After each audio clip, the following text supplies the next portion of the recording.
This is Emma, clock recording. My name is Hannah Ellis. I will be doing central line medication administration.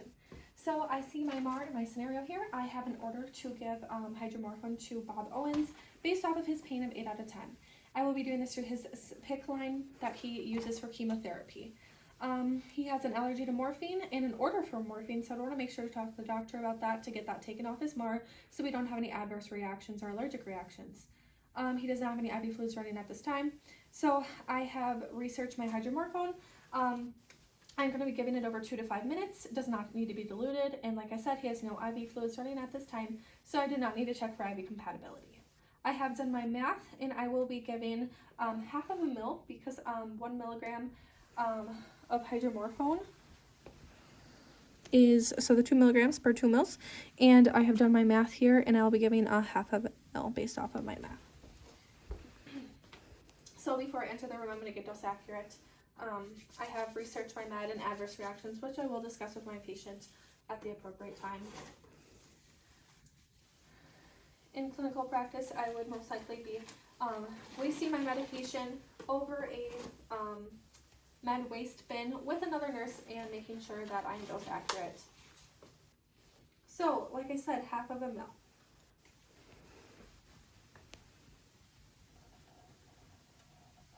My medication is also not expired.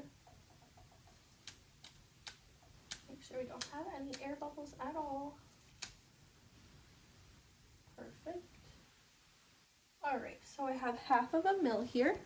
And just so you can see in the light here really good, half of a mil. Perfect. So now I'm going to go ahead and take all of this into my patient's room. Wash my hands before I enter the patient's room. Alright, knock, knock, knock. Hi Bob, my name is Hannah. I am going to be your student nurse today. I'm just going to verify with your armband if you could tell me your name and date of birth. And he says Bob Owens 5/21/52. Perfect. Alright, and Bob, you only have allergies to morphine, is that correct? He says yes. I'm going to go ahead and provide for privacy. Wash my hands again. Bob, I hear that you're in some pain. Are you still at an 8 out of 10? And he says yes. So Bob, I do have some hydromorphone here. I'm going to give through your PICC line in your arm. It should work pretty quickly, but I just want to make sure that we're taking care of that pain for you. He understands what's going on. Like I said, my patient has that PICC line due to chemotherapy use, and yeah. Okay, so I'm going to do my 5 rates 3 times. All right. So I have Bob Owens. I have hydromorphone. I have do 1 milligram IV push, which is equal to the half mil based off of my math here, and I'll be doing that every 3 hours as needed for pain. He has not had this in the last 3 hours. So I have Bob Owens. I have hydromorphone. 2 milligrams, which is equal to a half mil. IV push, or I'm sorry, start over there. Bob Owens, hydromorphone, 1 milligram, which is equal to the half mil, which I had a half mil. IV push every 3 hours as needed for pain. He has not had this in the last 3 hours. I have Bob Owens, hydromorphone, 1 milligram, which is equal to a half mil based off my math. IV push every 3 hours as needed for pain. He has not had this in the last 3 hours. Bob Owens, hydromorphone, 1 milligram, which is equal to the half mil. IV push every 3 hours as needed for pain. And he's not had this in the last 3 hours. So we're okay to give this medication, and everything is verified here. Alright, just gonna put this out of my way. Per my agency policy, I will be flushing with normal saline, making sure these are not expired on me, which they are not. Gonna make sure there's no air bubbles in them. We don't want any air going into the patient's PICC line at all. No air at all. If my patient had a heparin lock IV, I would be pulling that heparin out before pushing anything into my patient to make sure I'm not giving him that heparin. Go ahead and assess the site before administering anything.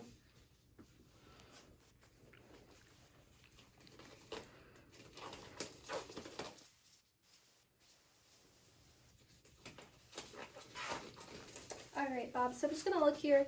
Do you feel any tenderness, pain? He says no. All right, so I don't see any redness, edema, ecchymosis, drainage, and it is well approximated. So there's no edema or anything, and everything should be okay. So everything is good there. I'm gonna wash my hands again. All right.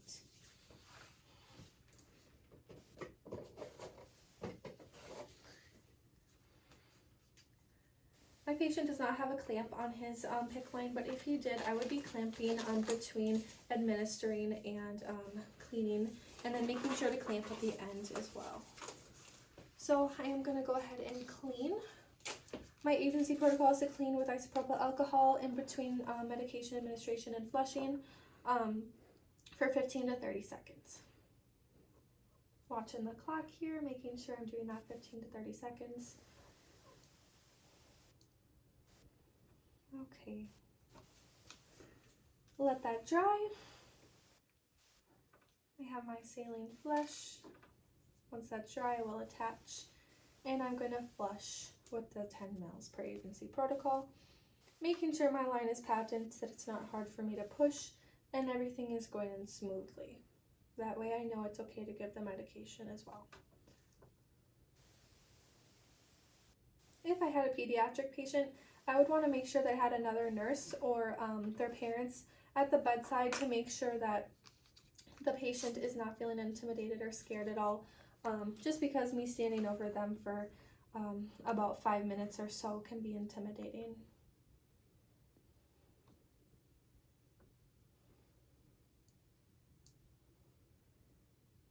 "15 to 30 seconds, of course. Let that dry. Now I'm going to be okay to give the medication. Just verifying again, I will be giving this medication over 2 to 5 minutes.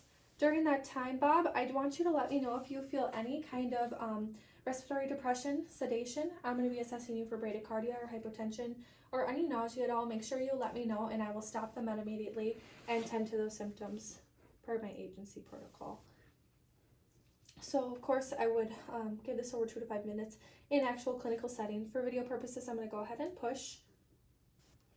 He tolerated it well. He had no signs of respiratory depression or issues whatsoever.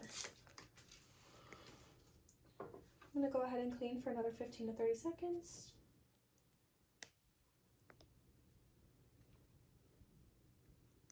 Watching that clock again. Perfect. Letting that dry. Once that is dry, I'm going to go ahead and give my last saline flush here.